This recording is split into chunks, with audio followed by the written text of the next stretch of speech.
From manufactured home community to manufactured home community, each one of them is different. They're no two, relatively similar. And what I mean by that is that, certainly the sizes and shapes and, look and feel are different, but who they will allow to live inside of their walls from manufactured home community to community will change. They're going to get your lease application saying that you would like to live there or that you would like to purchase a home in that park. Okay? They're going to look at that, and depending on what the manufactured home community is, they will approve you or deny you. So let's go over some of those restrictions right now.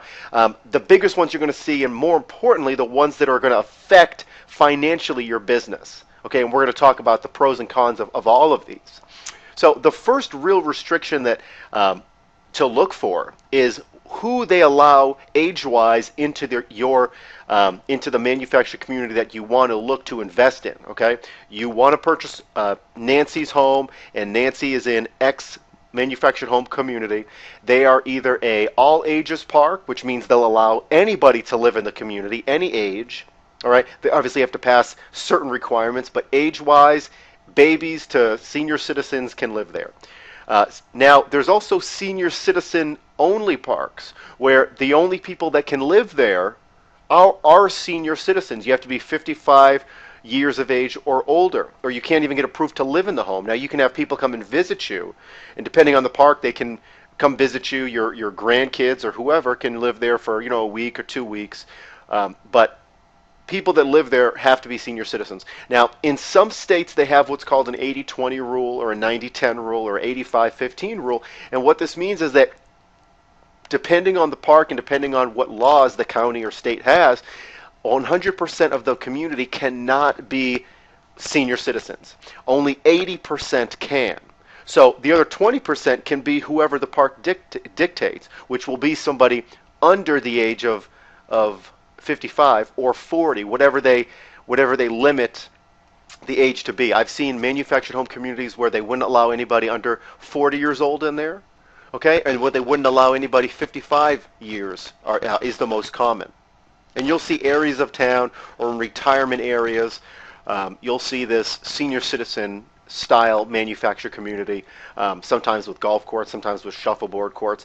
But what's important to note is that when we're going to be calling up and talking to these manufactured home communities, finding out what restrictions they have, we want to be aware to ask them if they have any sort of 80-20 rule or 90-10 rule, because they can only allow 80% or 90% of the people in there to be over 55. Under 55, that's a huge demographic that we love to go after, and if we can get certain from a park manager saying, listen, so you're at your 80% capacity, you can't have any more 55 plus people living in there, is that correct?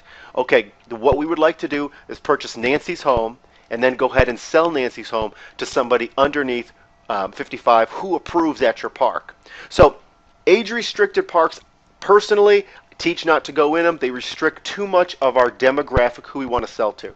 We can sell to seniors or we can sell to everyone else. Let's go for the easiest route and let's sell to everyone else, people that have money, people that can do repairs. So all ages, thumbs up. Seniors typically thumbs down, but they're worth asking if they have an 80-20 rule to where you can go ahead and purchase it and then resell to somebody underneath the ages, the 55 years or older that they typically just lease their land to. Okay, and if you want to invest in senior parks, we're going to talk more about that in different slides as opposed to some pro and cons of that. But you can certainly invest in senior parks if you're that age. It'll be very easy for you. Pets yes, pets no. Some parks may have restrictions, only 1 pet, only 2 cats, only 3 birds, no vicious breeds of dogs. Most communities will allow pets, but they'll have some sort of restrictions. Communities that don't allow pets, personally, I do not invest in them because I consider my pets like family, and it's typically harder to resell these homes because people that don't have pets, it's just, again, who you're cutting out of your demographic. A lot of people have pets, and that's just a personal preference. You can obviously invest in whichever that you want, but just know that is going to be a common restriction as well. Monthly lease fees are a big restriction that really a lot of people don't think about it until it's time to pull the trigger. When we're gathering all of our information from mobile home to community, then we want to be aware of what the average lot rents or pad rents are for our area. Now you can go from town to town and expect to see changes like $300-400. I know in Tampa, if you go to the city, lot rents were going to be somewhere around the high 400s. Where if you go to Clearwater, which is right across the bay, then you're going to look at right on the water. You're looking at somewhere like $600, $700, $800 per month just in lot rents. But if you go to the suburbs of Tampa and more inland, you're looking at $200 per month. And it's good to know that not because you don't want to invest in the Bay Area, that's fine.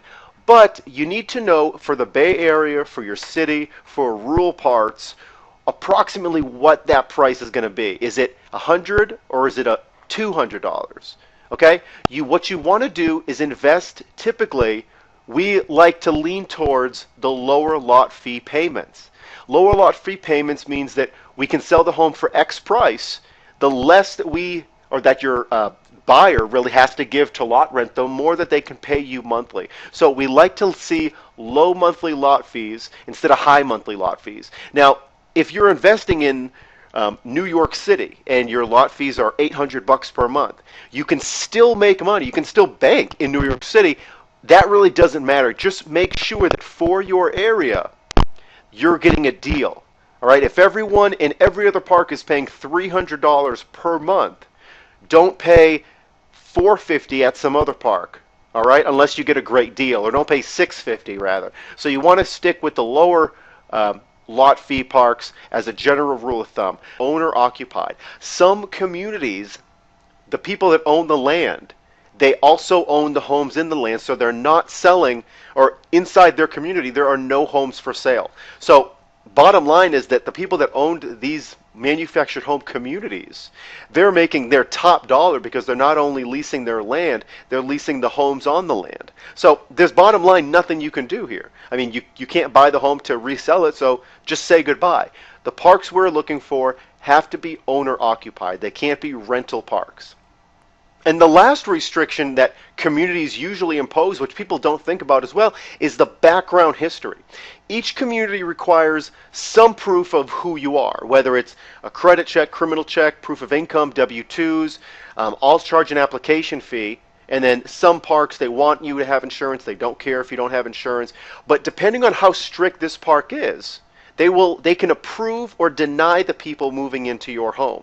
So if a park easily approves someone, that means that number one, it's going to be super quick for you to resell this home. Almost anyone that you want to come and purchase this home that has cash down or that has completely all cash to pay you will be approved at this community. However, the lower end of the spectrum, people that have poor credit, they might have a criminal history, they're going to be your neighbors as well. Now, that doesn't mean that they're going to be breaking into your home or crime's going to be high. It's just something to think about. Now, I personally like parks where they approve a majority of the people. They obviously don't want to see sex offenders and violent crime people. There's definitely somewhere where most parks draw the limit. Okay, but easier approved parks, thumbs up. Parks that really restrict people from moving in there. They want to see 700 plus credit ratings. They want to see no criminal history in the past 10 or 15 years. They need to see proof of income. They need to see W-2s. It's going to take you longer to resell a home in this community. So that's more holding costs. It's just something to be aware of, to put into your calculations when we go ahead to make offers to the homes that we're going to be buying. So stricter approved parks, definitely not as attractive as parks that obviously allow anybody in there or most people in there. And that's really what we look for. Let's go through this again really quickly and see that manufactured home communities, the biggest restrictions that we want to look for, family parks, we like.